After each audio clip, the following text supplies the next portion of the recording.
ಯಾವಾಗಲೂ ಬರೀ ರೆಮಿಡೀಸನ್ನು ಟ್ರೈ ಮಾಡೋದ್ರಿಂದ ಮಾತ್ರ ಪ್ರಾಬ್ಲಮ್ ಸಾಲ್ವ್ ಆಗೋದಿಲ್ಲ. ಅದಕ್ಕೆ ಕಾರಣಗಳು ತಿಳ್ಕೋಬೇಕು, ಅದನ್ನು ತಡೆಗಟ್ಟೋ ವಿಧಾನನೂ ತಿಳ್ಕೋಬೇಕು, ಅದನ್ನು ಬಂದಾಗ ಟ್ರೀಟ್ ಮಾಡೋದನ್ನು ಕೂಡ ತಿಳ್ಕೋಬೇಕಾಗುತ್ತೆ. ಇವತ್ತಿನ ಹೋಮ್ ರೆಮಿಡಿ ಹೇರ್ ಆಯಿಲು. ಯಾರಿಗೆಲ್ಲ ತುಂಬ ಡ್ಯಾಂಡ್ರಫ್ ಇದೆ, ಡ್ಯಾಂಡ್ರಫ್ ಕಡಿಮೆನೇ ಆಗ್ತಾ ಇಲ್ಲ. ಸೊ ಡ್ಯಾಂಡ್ರಫಿಂದ ಕೂದಲು ತುಂಬ ಉದುರ್ತಾ ಇದೆ ಅನ್ನೋರಿಗೆ ಇವತ್ತಿನ ವಿಡಿಯೋ ತುಂಬ ಎಫೆಕ್ಟಿವ್ ಆಗಿ ವರ್ಕ್ ಮಾಡುವಂತಹ ಏರ್ ಆಯಿಲ್ ಇದು. ಸೊ ಏರ್ ಆಯಿಲನ್ನು ಪ್ರಿಪೇರ್ ಮಾಡಿ ಡೈರೆಕ್ಟ್ ಆಗಿ ಅಪ್ಲೈ ಮಾಡೋದಲ್ಲ. ಸೊ ಆದಮೇಲೆ ಇದಕ್ಕೆ ಒಂದು ಸೀಕ್ರೆಟ್ ಇಂಗ್ರೀಡಿಯೆಂಟನ್ನು ಆ್ಯಡ್ ಮಾಡಿ ಅದನ್ನು ಅಪ್ಲೈ ಮಾಡಿ ವಾಶ್ ಮಾಡೋ ಟೈಮಲ್ಲಿ ಯಾವ ರೀತಿ ವಾಶ್ ಮಾಡಬೇಕು, ಏನನ್ನು ಯೂಸ್ ಮಾಡಿಕೊಂಡು ವಾಶ್ ಮಾಡಬೇಕು ಅನ್ನೋದನ್ನು ಕೂಡ ಕಂಪ್ಲೀಟಾಗಿ ಹೇಳ್ತೀನಿ.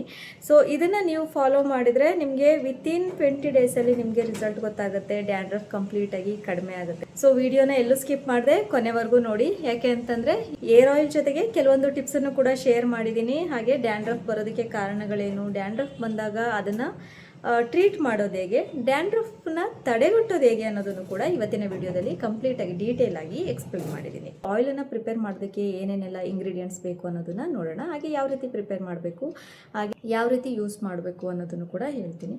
ಎಣ್ಣೆ ಕಾಯಿಸೋದಕ್ಕೆ ನಾನಿಲ್ಲಿ ಪ್ಯೂರ್ ಕೊಕೊನಟ್ ಆಯಿಲನ್ನು ತೊಗೊಂಡಿದ್ದೀನಿ. ಪ್ಯೂರ್ ಗಾಣದ ಎಣ್ಣೆ ಇದು. ಆದಷ್ಟು ನೀವು ಆಯಿಲನ್ನು ಮನೇಲೇ ಪ್ರಿಪೇರ್ ಮಾಡ್ಕೋತೀರಾ ಅಂತ ಅಂದಾಗ ಪ್ಯೂರ್ ಆಯಿಲನ್ನು ತೊಗೊಳ್ಳಿ. ಯಾವುದೇ ರೀತಿ ಫ್ಯಾನ್ಸಿ ಆಯಿಲ್ಗಳನ್ನು ತೊಗೋಬೇಡಿ, ಅದರಿಂದ ಸೈಡ್ ಎಫೆಕ್ಟ್ಸೇ ಜಾಸ್ತಿ ಇರುತ್ತೆ. ಸೊ ನಿಮಗೆ ಒಳ್ಳೆ ರಿಸಲ್ಟ್ ಸಿಗಬೇಕು ಅಂದರೆ ಗಾಣದ ಎಣ್ಣೆಗಳನ್ನು ತೊಗೊಳ್ಳಿ, ಅಥವಾ ಮಿಲ್ಲುಗಳಲ್ಲಿ ಸಿಗುತ್ತೆ ನೋಡಿ, ಆ ಎಣ್ಣೆನ ತೊಗೊಳ್ಳಿ. 1 ಬೌಲ್ನಷ್ಟು ಎಣ್ಣೆನ ತೊಗೊಂಡಿದ್ದೀನಿ. ಜೊತೆಗೆ ಒಂದು 10ರಿಂದ 12 ಬೇವಿನ ಎಲೆಗಳನ್ನು ತೊಗೊಂಡಿದ್ದೀನಿ. ಚೆನ್ನಾಗಿ ಬಲ್ತಿರೋ ಅಂತಹ ಎಲೆಗಳನ್ನು 1ರಿಂದ 2 ಸರಿ ಚೆನ್ನಾಗಿ ವಾಶ್ ಮಾಡಿ ಎತ್ತಿಟ್ಕೋಬೇಕು. ಇದರಲ್ಲಿರುವಂಥ ಮೆಡಿಸಿನಲ್ ಪ್ರಾಪರ್ಟೀಸ್ ಏನಿದೆ, ತಲೆಯಲ್ಲಿ ಡ್ಯಾಂಡ್ರಫ್ ಇದ್ದರೆ ಅಥವಾ ತಲೆಯಲ್ಲಿ ಏನುಗಳಿದ್ದರೆ ಅದಕ್ಕೆ ಒಳ್ಳೆ ರಿಸಲ್ಟ್ ಸಿಗುತ್ತೆ. ಇದನ್ನು ರೆಗ್ಯುಲರಾಗಿ ಯೂಸ್ ಮಾಡೋದ್ರಿಂದ ಕಡಿಮೆ ಆಗುತ್ತೆ. ಹಾಗೆ ಅದ್ರ ಜೊತೆಗೆ ನಾನಿಲ್ಲಿ ಅಲೋವೆರನ್ನ ತೊಗೊಂಡಿದ್ದೀನಿ. ನನ್ನ ಮನೆಯಲ್ಲೇ ಬೆಳೆದಿರುವಂಥ ಅಲೋವೆರನ್ನ ತೊಗೊಂಡಿದ್ದೀನಿ. ಇಲ್ಲ ಅಂತನ್ನೋರು ಪ್ಯೂರ್ ಅಲೋವೆರಾ ಜೆಲ್ ಸಿಗುತ್ತೆ ಅಲ್ವಾ, ಅದನ್ನು ಕೂಡ ಬಳಸ್ಬೋದು. ಬೆಸ್ಟ್ ಅಂತಂದರೆ ನೀವು ಮನೆ ಹತ್ರನೇ ಬೆಳೆಸಿರ್ತೀರ ನೋಡಿ, ಈ ಥರ ಅಲೋವೆರಾ ಎಲೆಗಳನ್ನು ತೊಗೊಂಡು ಇದನ್ನು ಈ ರೀತಿಯಾಗಿ ಸೈಡಾಗಿ ಕಟ್ ಮಾಡ್ಕೋಬೇಕು. ಸೈಡ್ ಮುಳ್ಳಿರುತ್ತಲ್ಲ ಅದನ್ನೆಲ್ಲ ಕಟ್ ಮಾಡಿಕೊಂಡು ಸಣ್ಣ ಸಣ್ಣ ತುಂಡುಗಳ ಥರ ಮಾಡ್ಕೋಬೇಕು. ಅಲೋವೆರಾ ಜೆಲ್ಲನ್ನು ಬಳಸ್ತೀರಿ ಅಂತಂದರೆ ನೀವು ಅದನ್ನು ಕಾಯಿಸಬಾರ್ದು, ಬದಲಾಗಿ ಎಣ್ಣೆ ಕಾಯಿಸಿ ಆದಮೇಲೆ ಎಣ್ಣೆ ಜೊತೆಗೆ ಅದನ್ನು ಮಿಕ್ಸ್ ಮಾಡಿ ಅಪ್ಲೈ ಮಾಡಬೇಕು. ಇದೊಂದು ನೆನಪಿರಲಿ. ಅಲೋವೆರಾನ ಕಟ್ ಮಾಡಿ ಆದಮೇಲೆ ನೀಟಾಗಿ ಅದನ್ನು ತೊಳ್ಕೊಬೇಕು. ಒಂದು 10 ನಿಮಿಷ ಕಟ್ ಮಾಡಿರೋ ತುಂಡುಗಳನ್ನ ನೀರಲ್ಲಿ ಇಟ್ಬಿಟ್ಟು ಅದು ಪೂರ್ತಿ ನೆನೆಯೋದಕ್ಕೆ ಬಿಟ್ಟು ಅದಾದಮೇಲೆ 1ರಿಂದ 2 ಸರಿ ನೀಟಾಗಿ ತೊಳೆದು ಯೂಸ್ ಮಾಡೋದಕ್ಕೆ ಬರುತ್ತೆ. ನಾನಿಲ್ಲಿ ಅಲೋವೆರಾ ಮತ್ತು ಬೇವಿನ ಎಲೆಗಳನ್ನು ತಗೊಂಡಿದ್ದೀನಿ ನೋಡಿ, ಇಷ್ಟು ತುಂಡುಗಳು. ಸೊ ಇವಾಗ ಇದನ್ನು ಒಂದು ಮಿಕ್ಸರ್ ಜಾರ್ಗೆ ಹಾಕ್ಕೊಂಡು ಅದಕ್ಕೆ 1 ಸ್ಪೂನ್ನಷ್ಟು ನಾವೇನು ಆಯಿಲನ್ನು ಕಾಯಿಸೋದಕ್ಕೆ ಎತ್ತಿಟ್ಕೊಂಡಿದ್ವಲ್ಲ ಅದರಲ್ಲೇ 1 ಸ್ಪೂನ್ನಷ್ಟು ಆಯಿಲನ್ನು ಹಾಕ್ಕೊಂಡು ಈ ರೀತಿ ಸಣ್ಣದಾಗಿ ಪೇಸ್ಟನ್ನು ಮಾಡ್ಕೋಬೇಕು, ರುಬ್ಕೋಬೇಕು. ನೀರನ್ನು ಬಳಸಬಾರ್ದು. ಬರೀ ರೆಮಿಡೀಸನ್ನು ಟ್ರೈ ಮಾಡೋದ್ರಿಂದ ಪ್ರಾಬ್ಲಮ್ಗೆ ಸೊಲ್ಯೂಷನ್ ಸಿಗೋದಿಲ್ಲ. ಬದಲಾಗಿ ಅದು ಏನಕ್ಕೆ ಬರ್ತಾ ಇದೆ, ಅದಕ್ಕೆ ಕಾರಣಗಳೇನು, ಸೊ ಅದನ್ನು ಬಂದಾಗ ಯಾವ ರೀತಿ ಟ್ರೀಟ್ ಮಾಡಬೇಕು, ಬರದೇ ಇರೋ ರೀತಿ ಹೇಗೆ ತಡೆಗಟ್ಟಬೇಕು ಅನ್ನೋದನ್ನು ಕಂಪ್ಲೀಟಾಗಿ ತಿಳ್ಕೊಂಡಾಗ ಮಾತ್ರ ನಿಮಗೆ ರೆಮಿಡೀಸ್ ವರ್ಕ್ ಆಗೋದು, ಒಳ್ಳೆ ರಿಸಲ್ಟ್ ಸಿಗೋದು. ನೀವೇನು ತಿಳ್ಕೊಳ್ಳದೆ ವಿಡಿಯೋನ ನೋಡ್ತೀರಾ, ಫೇಸ್ ಪ್ಯಾಕ್ ಹೇಳ್ತಾರೆ ಸೊ ಅಪ್ಲೈ ಮಾಡ್ತೀರಾ, ಏರ್ ಮಾಸ್ಕ್ ಹೇಳ್ತಾರೆ ಅಪ್ಲೈ ಮಾಡ್ತೀರಾ, ರಿಸಲ್ಟ್ ಬಂದಿಲ್ಲ ಅಂತ ಹೇಳ್ತೀರಾ. ಫಸ್ಟ್ ಕಾರಣಗಳೇನು ಅಂತ ತಿಳ್ಕೊಂಡ್ರೆ ನಾವು ಅದಕ್ಕೆ ಈಸಿಯಾಗಿ ಸೊಲ್ಯೂಷನ್ಸ್ನ ಹುಡುಕ್ಬೋದು. ಡ್ಯಾಂಡ್ರಫ್ ಆಗೋದಕ್ಕೆ ಕೆಲವೊಂದು ಮುಖ್ಯ ಕಾರಣಗಳೇನು ಅಂತ ತಿಳ್ಕೊಳ್ಳೋಣ. ಮೊದಲನೇದಾಗಿ ನಮ್ಮ ಲೈಫ್ ಸ್ಟೈಲು. ಸ್ಟ್ರೆಸ್ಸು, ತುಂಬ ಸ್ಟ್ರೆಸ್ ಇದ್ದಾಗ ಇದರಿಂದನೂ ಕೂಡ ಡ್ಯಾಂಡ್ರಫ್ ಆಗುವಂಥ ಚಾನ್ಸಸ್ ಇರುತ್ತೆ. ಸೊ ಏರ್ ವಾಶನ್ನು ಕರೆಕ್ಟಾಗಿ ಮಾಡದೇ ಇರೋವಂಥದ್ದು, ಅಟ್ಲೀಸ್ಟ್ ವಾರಕ್ಕೆ 3 ಸರಿ ಆದರೂ ಏರ್ ವಾಶನ್ನು ಮಾಡಬೇಕಾಗುತ್ತೆ, ತಲೆ ಸ್ನಾನನ ಮಾಡಬೇಕಾಗುತ್ತೆ.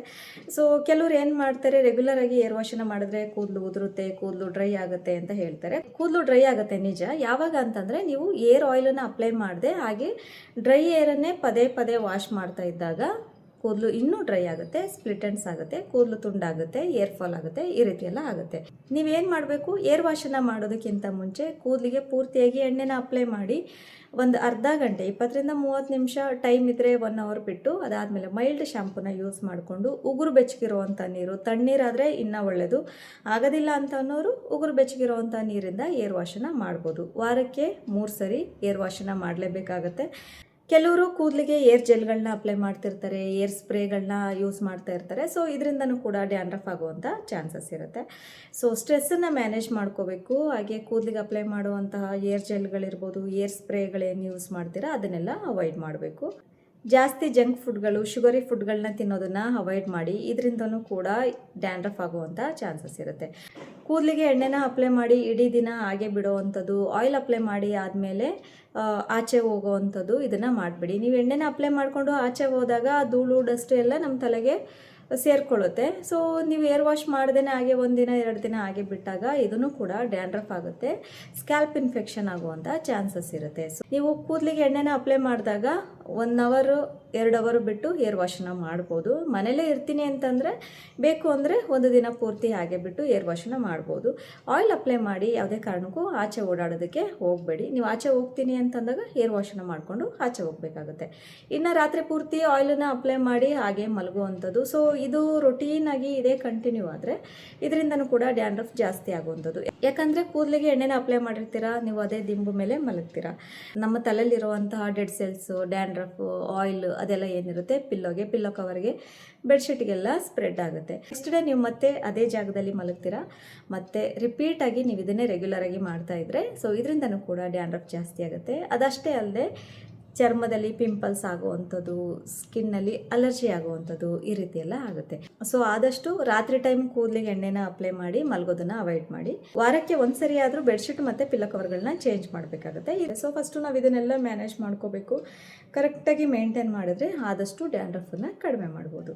ಸ್ಟವ್ ಆನ್ ಮಾಡಿ ಒಂದು ಕಬ್ಬಿಣದ ಪಾತ್ರೆ ಅಥವಾ ದಪ್ಪ ತಳ ಇರೋವಂಥ ಒಂದು ಸ್ಟೀಲ್ ಪಾತ್ರೆ ಯಾವುದಾದ್ರೂ ಇಡ್ಬೋದು. ಕಬ್ಬಿಣದ್ದಾದರೆ ಇನ್ನೂ ಒಳ್ಳೆಯದು.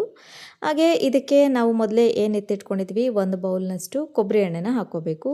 ಅದೇ ಈಕ್ವಲ್ ಕ್ವಾಂಟಿಟಿಯಲ್ಲಿ ಹರಳೆಣ್ಣೆನ ಹಾಕ್ಕೋಬೇಕು. ನಾನಿಲ್ಲಿ ಪ್ಯೂರ್ ಆರ್ಗ್ಯಾನಿಕ್ ಹರಳೆಣ್ಣೆನ ಯೂಸ್ ಮಾಡ್ತಾಯಿದ್ದೀನಿ. ಹಾಗೆ ಸ್ವಲ್ಪ ಎಣ್ಣೆ ಕಾಯ್ದ ಮೇಲೆ ಸ್ವಲ್ಪ ಬಿಸಿ ಆಗಬೇಕು ಎಣ್ಣೆ. ಅದಾದಮೇಲೆ ನಾವು ಏನು ರುಬ್ಬಿಟ್ಕೊಂಡಿದ್ವಿ ಅಲ್ವಾ ಅಲೋವೆರಾನ, ಆ ಪೇಸ್ಟನ್ನು ಕೂಡ ಎಣ್ಣೆಗೆ ಹಾಕಬೇಕು. ಹಾಕಿ ಆದಮೇಲೆ ಚೆನ್ನಾಗಿ ತಿರುಗಿಸ್ತಾ ಇರಬೇಕು. ಲೋ ಟು ಮೀಡಿಯಮ್ ಫ್ಲೇಮಲ್ಲೇ ಇಟ್ಟು ಚೆನ್ನಾಗಿ ತಿರುಗಿಸ್ತಾ ಇರಬೇಕು, ಕಾಯಿಸ್ಕೋಬೇಕು. ಹಾಗೆ ಮೊದಲೇ ನಾನು ಬೇವಿನ ಎಲೆಗಳನ್ನು ಎತ್ತಿಟ್ಟಿದ್ನಲ್ಲ ಅದನ್ನು ಹಾಗೆ ಒರೆಸ್ಕೊಂಡು, ತೊಳೆದಿರ್ತೀವಲ್ಲ ನೀರಿನ ಅಂಶ ಇರುತ್ತೆ, ಚೆನ್ನಾಗಿ ಒರೆಸ್ಕೊಂಡು ಇದಕ್ಕೆ ಎಣ್ಣೆಗೆ ಹಾಕಿ ಚೆನ್ನಾಗಿ ಮಿಕ್ಸ್ ಮಾಡಬೇಕು. ಒಂದು 8 ರಿಂದ 10 ನಿಮಿಷ ಲೋ ಟು ಮೀಡಿಯಮ್ ಫ್ಲೇಮಲ್ಲೇ ಚೆನ್ನಾಗಿ ತಿರುಗಿಸ್ತಾ ಇರಬೇಕು. ಉರಿ ಜಾಸ್ತಿ ಇಟ್ಟರೆ ಬೇಗ ಸೀದೋಗುತ್ತೆ, ಹಾಗೆ ಆ ಸ್ಮೆಲ್ ಕೂಡ ಚೆನ್ನಾಗಿರೋದಿಲ್ಲ. ಸೊ ಲೋ ಟು ಮೀಡಿಯಮ್ ಫ್ಲೇಮಲ್ಲೇ ಇಟ್ಟು ಅದರಲ್ಲಿರುವಂತಹ ನೊರೆ ನೋಡಿ, ನೀವು ನೊರೆ ನೋಡ್ತಾ ಇದ್ದೀರಲ್ಲ ಅದು ಪೂರ್ತಿ ಕಮ್ಮಿ ಆಗಬೇಕು, ಅಲ್ಲಿ ತನಕ ಕಾಯಿಸ್ಕೋಬೇಕು. ಹಾಗೆ ಇನ್ನೂ ನಿಮಗೆ ಗೊತ್ತಾಗಿಲ್ಲ ಅಂತಂದರೆ ನಾವು ಸೊಪ್ಪು ಹಾಕಿರ್ತೀವಲ್ಲ ಬೇವಿನ ಸೊಪ್ಪು, ಅದು ಸ್ವಲ್ಪ ಕ್ರಿಸ್ಪಿ ಆಗಬೇಕು, ತುಂಬಾ ಕ್ರಿಸ್ಪಿ ಆಗಬೇಕು. ಸೊ ಅಲ್ಲಿ ತನಕ ಚೆನ್ನಾಗಿ ಕಾಯಿಸ್ಕೋಬೇಕು, ತುಂಬ ಸೀದೋಗೋ ತನಕ ಕಾಯಿಸ್ಕೋಬೇಡಿ. ಸೊ ನೊರೆ ಕಂಪ್ಲೀಟಾಗಿ ಕಮ್ಮಿ ಆಗಬೇಕು, ಅಲ್ಲಿ ತನಕ ಚೆನ್ನಾಗಿ ಕಾಯಿಸ್ಕೊಂಡು ನೋಡಿ ಇಷ್ಟು ಕಾಯ್ದಿದೆ. ಈಗ ಸ್ಟವ್ನ ಆಫ್ ಮಾಡಿ ಅದನ್ನು ಪೂರ್ತಿಯಾಗಿ ತಣ್ಣಗಾಗೋದಕ್ಕೆ ಬಿಡಬೇಕು. ಕಂಪ್ಲೀಟಾಗಿ ತಣ್ಣಗಾಗೋದಕ್ಕೆ 1 ಅವರ್ ಬೇಕಾಗುತ್ತೆ, 1 ರಿಂದ 2 ಅವರ್ ಬೇಕಾಗುತ್ತೆ. ಪೂರ್ತಿ ತಣ್ಣಗಾದ್ಮೇಲೆ ಅದನ್ನು ಸಪ್ರೇಟ್ ಬೌಲ್ಗೆ ಫಿಲ್ಟರ್ ಮಾಡ್ಕೋಬೇಕು. ಈ ರೀತಿಯಾಗಿ ಒಂದು ಸ್ಟೇನರ್ನ ಸಹಾಯದಿಂದ ಅಥವಾ ಒಂದು ತೆಳುವಾಗಿರುವಂತಹ ಕಾಟನ್ ಬಟ್ಟೆಯಿಂದ ಫಿಲ್ಟರ್ ಮಾಡ್ಕೋಬೋದು. ಇದನ್ನು ಒಂದು ಏರ್ಟೈಟ್ ಕಂಟೈನರಲ್ಲೇ ಹಾಕಿ 2 ರಿಂದ 3 ತಿಂಗಳ ತನಕ ಯೂಸ್ ಮಾಡ್ಬೋದು. ಈ ಆಯಿಲನ್ನು ನೀವು ವಾರಕ್ಕೆ 3 ಸರಿ ಅಪ್ಲೈ ಮಾಡಬೇಕಾಗತ್ತೆ. ಅಪ್ಲೈ ಮಾಡುವಾಗ ನಾನು ಏನು ತೋರಿಸ್ದೆ, ನಿಂಬೆ ರಸನ ಹಿಂಡ್ಕೊಂಡು ಒಂದು 4 ರಿಂದ 5 ಡ್ರಾಪ್, ನೀವೆಷ್ಟು ಆಯಿಲನ್ನು ತೊಗೋತೀರೋ ಅದ್ರ ಮೇಲೆ ನಿಂಬೆ ರಸನ ಆ್ಯಡ್ ಮಾಡ್ಕೋಬೇಕಾಗುತ್ತೆ. ಅದನ್ನು ಹಿಂಡ್ಕೊಂಡು ಚೆನ್ನಾಗಿ ಮಿಕ್ಸ್ ಮಾಡಿಕೊಂಡು ಬರೀ ಬುರುಡೆಗೆ ಮಾತ್ರ ಅಪ್ಲೈ ಮಾಡಬೇಕಾಗುತ್ತೆ. ಸ್ಕ್ಯಾಲ್ಪಿಗೆ ಪಾರ್ಟಿಷನ್ ಮಾಡ್ಕೊಂಡು ಅಪ್ಲೈ ಮಾಡಬೇಕಾಗುತ್ತೆ. ಕೂದಲು ಪೂರ್ತಿ ಅಪ್ಲೈ ಮಾಡಬೇಡಿ, ಬರೀ ಸ್ಕ್ಯಾಲ್ಪ್ಗಷ್ಟೇ ಅಪ್ಲೈ ಮಾಡಿ. ನಿಂಬೆಹಣ್ಣನ್ನು ಯೂಸ್ ಮಾಡೋದ್ರಿಂದ ತುಂಬ ಬೇಗ ರಿಸಲ್ಟ್ ಸಿಗುತ್ತೆ. ಡ್ಯಾಂಡ್ರಫನ್ನು ಟ್ರೀಟ್ ಮಾಡೋದಕ್ಕೆ ನಿಂಬೆಹಣ್ಣು ಬೆಸ್ಟ್ ಅಂತಲೇ ಹೇಳ್ಬೋದು. ಸೊ ನಿಂಬೆಹಣ್ಣನ್ನು ಕೂದಲಿಗೆ ಅಪ್ಲೈ ಮಾಡಬೇಡಿ. ಆಯಿಲನ್ನು ಅಪ್ಲೈ ಮಾಡಿ ಆದಮೇಲೆ 30 ರಿಂದ 40 ನಿಮಿಷ ಬಿಟ್ಟು ಏರ್ ವಾಶನ್ನ ಮಾಡಬೇಕು. ಉಗುರು ಬೆಚ್ಚಗಿರುವಂಥ ನೀರಿಂದ ಮೈಲ್ಡ್ ಶಾಂಪೂನ ಯೂಸ್ ಮಾಡಿಕೊಂಡು ಏರ್ ವಾಶನ್ನ ಮಾಡಬೇಕು.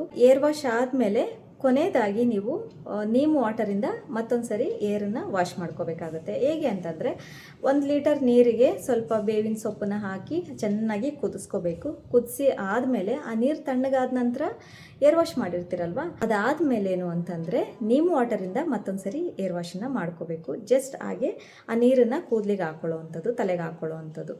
ಸೊ ಯಾವ ರೀತಿ ಇದನ್ನು ಪ್ರಿಪೇರ್ ಮಾಡೋದು ಅಂತಂದರೆ 1 ಲೀಟರ್ ನೀರಿಗೆ ಒಂದು ಹಿಡಿಯಷ್ಟು ಬೇವಿನ ಎಲೆಗಳನ್ನು ಹಾಕಿ ಚೆನ್ನಾಗಿ ಕುದಿಸ್ಬೇಕು. ಚೆನ್ನಾಗಿ ಒಂದು 5 ನಿಮಿಷ ಕುದಿಸಿ ಆದಮೇಲೆ ಅದು ಪೂರ್ತಿ ತಣ್ಣಗಾಗೋದಕ್ಕೆ ಬಿಡಬೇಕು. ತಣ್ಣಗಾದಮೇಲೆ ಆ ನೀರನ್ನು ಪೂರ್ತಿ ತಲೆಗೆ ಹಾಕ್ಕೊಳ್ಳುವಂಥದ್ದು, ಲಾಸ್ಟ್ ವಾಶ್ ಅದರಲ್ಲೇ ವಾಶ್ ಮಾಡ್ಕೊಳ್ಳೋವಂಥದ್ದು. ಶಾಂಪು ಏನೂ ಹಾಕಬಾರ್ದು. ಮುಂಚೆನೇ ಶಾಂಪು ಹಾಕ್ಕೊಂಡಿರ್ತೀರ, ಈ ನೀರನ್ನು ಜಸ್ಟ್ ತಲೆಗೆ ಹಾಕ್ಕೊಂಡ್ರೆ ಸಾಕಾಗುತ್ತೆ. ಅದಾದಮೇಲೆ ಮಾಮೂಲಿ ನೀವೇನು ಟವಲ್ ಕಟ್ಕೊಂಡು ಡ್ರೈ ಮಾಡಿಕೊಂಡು ಇದನ್ನು ಮಾಡ್ಕೋಬೋದು. ಸೊ ಇದನ್ನು ನೀವು ವಾರದಲ್ಲಿ 3 ಸರಿ ಮಾಡಿ ನಿಮಗೆ ಖಂಡಿತವಾಗ್ಲೂ ಬರೀ 20 ಡೇಸಲ್ಲೇ ಒಳ್ಳೆ ರಿಸಲ್ಟ್ ಸಿಗುತ್ತೆ. ಸೊ ಇವತ್ತಿನ ವಿಡಿಯೋ ಇಷ್ಟ ಆದರೆ ಪ್ಲೀಸ್ ಲೈಕ್ ಮಾಡಿ, ಶೇರ್ ಮಾಡಿ, ಸಬ್ಸ್ಕ್ರೈಬ್ ಮಾಡೋದನ್ನು ಮಾತ್ರ ಮರಿಬೇಡಿ.